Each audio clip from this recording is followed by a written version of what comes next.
Les closers sont des losers. Et boum, on se retrouve dans cette vidéo qui me tenait à cœur depuis longtemps. On est envahi, ils se reproduisent, ils pullulent. Et non, je ne parle pas des coléoptères, je parle des high-ticket losers.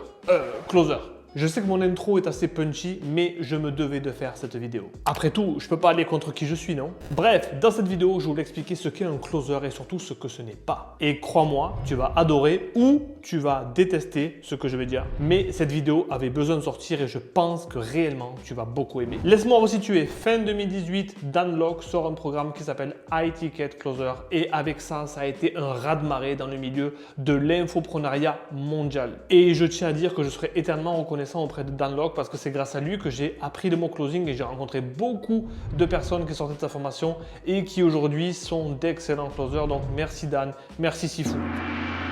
Et puis, la vague a déferlé sur la France avec des formations de closing qui enseignent le métier de closer en sachant que closer n'est pas un métier mais bel et bien une attitude, tu verras que j'en parle juste après dans la vidéo. Et on a vu apparaître les closers professionnels, les closers certifiés, les agences de closing, les closers éthiques, les closers bienveillants, les closers magnétiques, les closers Champions League.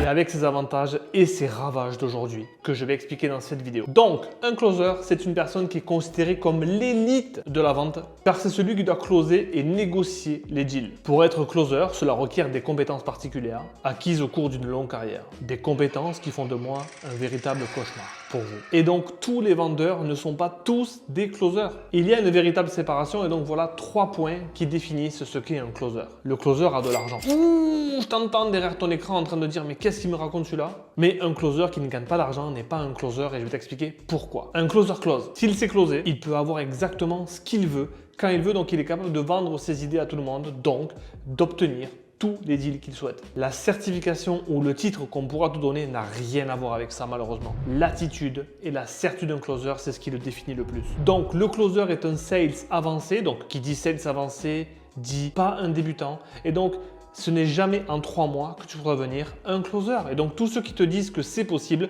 soit sont des menteurs, soit ne l'ont pas fait, soit sont des menteurs qui ne l'ont pas fait. Comme dirait Tony Robbins, montre-moi tes standards et je te dirai combien tu gagnes. Ben, c'est exactement pareil avec un closer. Il a des standards avancés.